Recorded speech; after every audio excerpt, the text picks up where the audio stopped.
Hey guys, welcome back to the Virginia Midland HO layout. We're down here on the Workbench today. I'm just going to go over, I'm in the middle of some sound decoders, installing some of them, switching some around. I'll talk about that in a second. Just going to go through some of my tricks. I got 3 tricks that I use. I wouldn't say tricks, but I would say more of some easy ways to do a few things when it comes to sound decoders. All right. So one of the main things you got to be able to do, you got to be able to solder. Soldering iron can be a pretty dangerous thing. I was never good at soldering in my younger days. Now I've gotten older and I've figured out a few things to make it a whole lot easier. All right. So what am I in the middle of today? All right. I've got a Jeep 35 chassis. I'm sorry, an SD35 chassis. All right, that's actually was laboring on my layout, but had a gentleman in my last video, the one that's got all the trains running, said, "Hey, your SD20-2, which this is 281, part of him, and here's the other part. All right, it's a SD35, but CSX rebuilt some of their SD35s and into SD20-2s. And I actually built one non-dynamic braking, and it's only supposed to have 2 of the exhaust ports. I put 4 in, kind of like the some of the Jeep 7 rebuilds and stuff like that, and the CF7s and stuff like that. They said the sound is not right on that 281. I was like, okay, let me check it out. And he's right. The 281 actually had a 645 turbo sound coming out of it. All right, and I was wondering, that shouldn't be. It should be the non-turbo 645. So I checked it out, and I was like, oh, that's right. That's an engine. When I bought my first economy, because most of my engines actually probably 95% of them are tsunamis. First tsunamis. All right, so I put an economy, bought it, very good decoder, hands down, and work really well, and for I think right around $60. So that's good. So I put that in there. But you can pick what diesel engine, and you can see on their Tsunami 2s they brought out, that's another one of their things. Of course, they've got a bigger choice. Economy, you have less choice, and pretty much it's the same sound coming out of your economy as your as a Tsunami, but I think the horn's a little bit different. So check me if I'm wrong, but I believe the horns are a little bit different, because that was all the big downfall with Tsunamis, was the horns are terrible. I got a couple on them that are good, and some of them are a little bit less to be desired. So anyway, so on the economy you have the 567 645 turbo, 710 Gs and Alco sounds. So of course the non-turbo 645 is not on there. So I ordered a Tsunami 2 last week. Came in the mail yesterday finally. Hooked it all up. Does not work. Decoder got really hot. The sound was distorted, so I was like, oh, maybe I got a bad speaker. No, ran very sporadically, actually ran pretty smooth, and then just stopped all of a sudden. Not dirty track. You could hook the current keeper into it and everything like that. No. So I just mailed that back to Soundtrax today. I talked to a guy on the phone, Justin, who really helped me. I broke it down, didn't put it on an engine, and just didn't work. So anyways, so I took that economy out, and I have the 21 pin economy here. All right, now you've got to be able to have the 21 pin. Now, this is my Jeep 16 that I'm building. Here's the cab, and here is the rest of it. I already had that from a previous build. All right, so I've got the cab ready. I've still got some work to do on it. So I took the TCS's motherboards. You're running, what the heck is their motherboard thing? It goes right on, and it has what the motherboard is a board where you put all your wiring in, and then of course you plug in your 21 pin decoder on there. Boom, it works. All right. So this is actually has capacitors already built in, saves you some room and some time, and some wiring too. And pretty scary about this thing. I can turn this thing on and run it, and I can kill the power, and it still runs for 30 plus seconds. Pretty scary. Now, secret number one, or should I say hint number one, this motherboard 21 pin thing here is supposed to go with the wow sound. I do have a wow sound. Sounds wonderful. That's a pretty good decoder. Not too familiar with the program and everything, the CVs. With the economy 21 pin, guess what? Goes right on there. So that's hint number one. So you can actually do that. I'm waiting for Soundtracks to make their own motherboards, but anyways, that's hint number one, and those things you'll never stall. So you're probably wondering, I put capacitors in with all my sound locomotives. The reasoning behind this: anytime you hit a little piece of dirt, sound, especially tsunamis, are very finicky. They like clean track. So if it hits dirty track, even or through a turnout, it'll stutter, and man, it drives me crazy. So the capacitor's been a great idea. I've added them all. I think Current Keeper by Soundtracks, and you have Current Keeper by Soundtracks, and then the Keep Alive was the first thing by TCS. And the motherboard, you can see it has the Keep Alive in there already, which is very, very nice. Now you're probably wondering, here is the Current Keeper from Soundtracks, and they only make one size.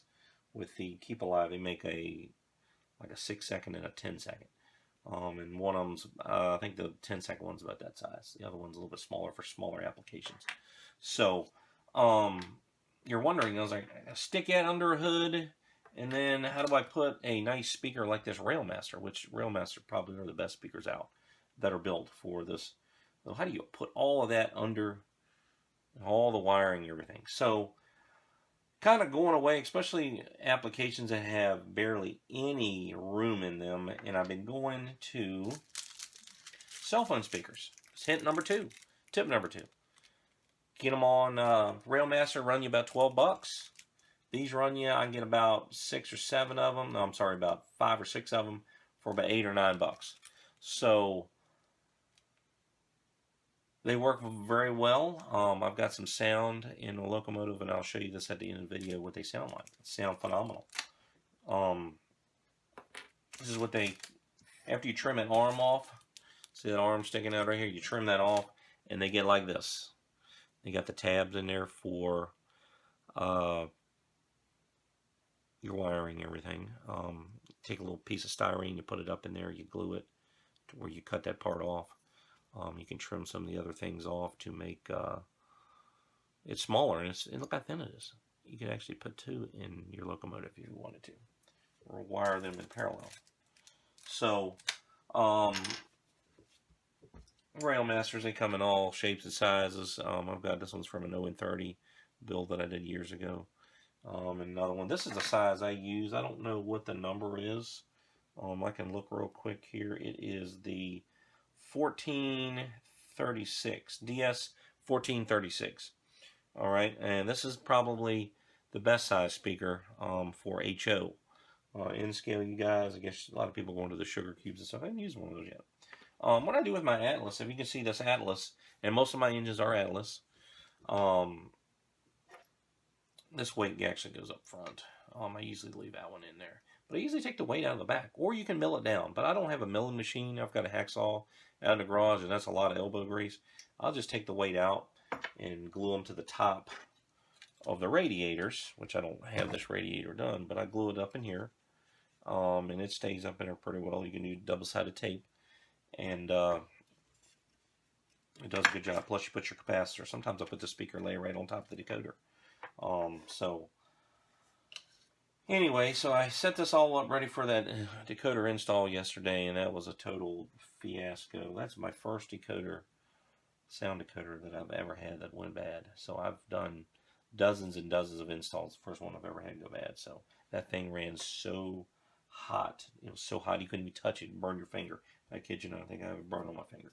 So anyways, my last tip, and I'm trying to think of what the heck it was. I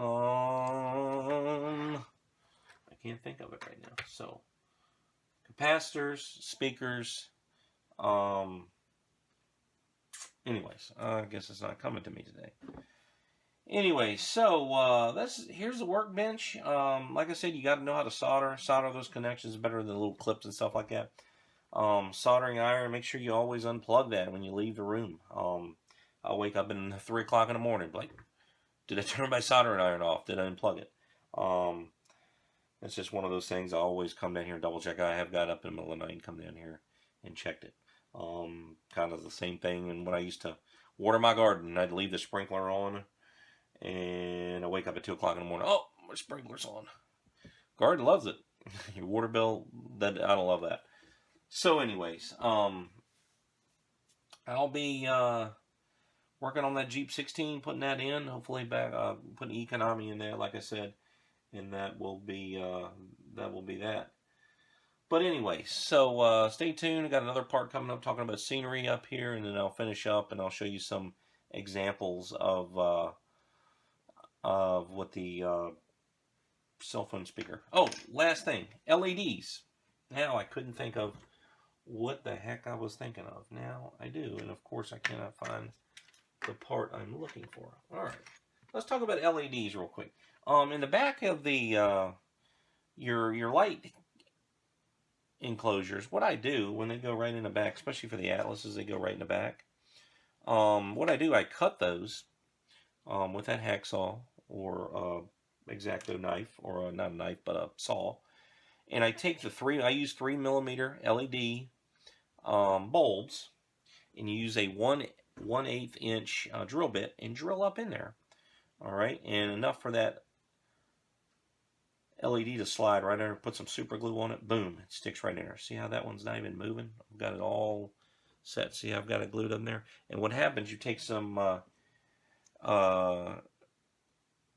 heat shrink tubing and you put right on there. Because what happens, you got a light that will shine down through the trucks and everything like that. Of course, I would cut that. All right, see how it goes right over top of the LED? That's great for the cabs too, because you don't want to light it all up. All right.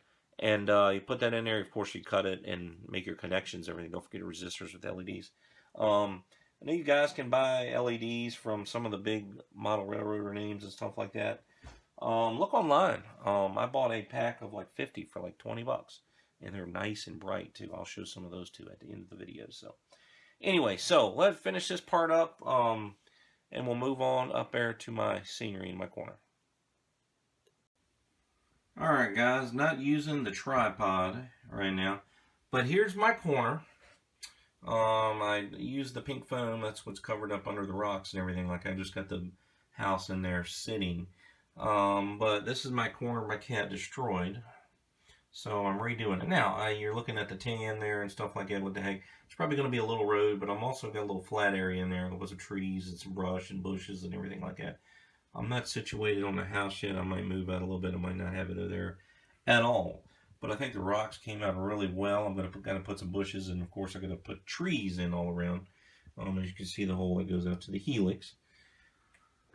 But I meant to do that last night because it's always a good feeling when you do scenery and stuff, and then you put the glue and everything down. When you come back down the next morning, guess what? It's all done. You just got to clean the track and stuff like that. You do it during the daytime, you gotta kind of wait all day. So probably gotta redo some trees and on the backdrop and stuff like that. A little black, I don't know what the heck I was doing there. Need to put some more darkness in there, but and that green is kind of not looking real well either. But anyway, so that's my little corner of heaven over here. I'm gonna work down here by the signals and everything. Got some rocks, but I think the rocks turned out pretty well. So let me know what you think there. All right. Alright guys, this is going to do it for the beginning of August video. Just wanted to show you what I've been working on, the many things I've been working on. Am I alone? Am I the only one that works on about 8 different projects at one time? I wonder I can't never get anything done. Maybe I need to start focusing. I don't know.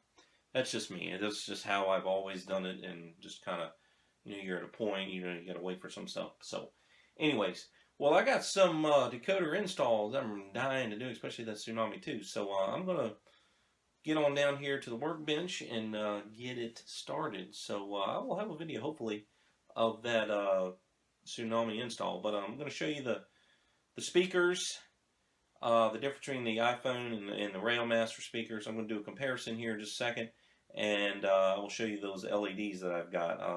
I will hopefully maybe put the site on here. So if not, just comment and I'll see where I can point you right way. So, all right, guys. Until next time, enjoy this great hobby.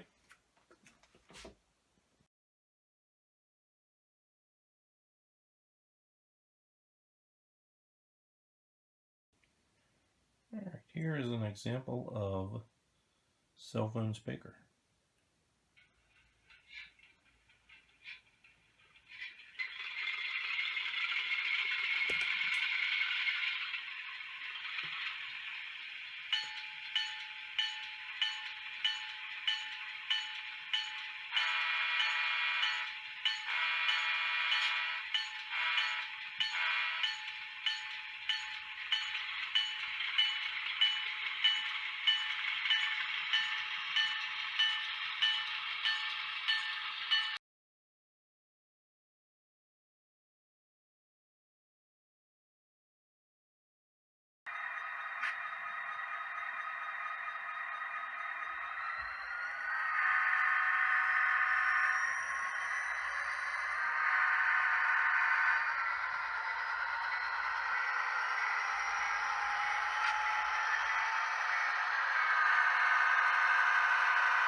And here are the LEDs that I picked up. I think they do an excellent job.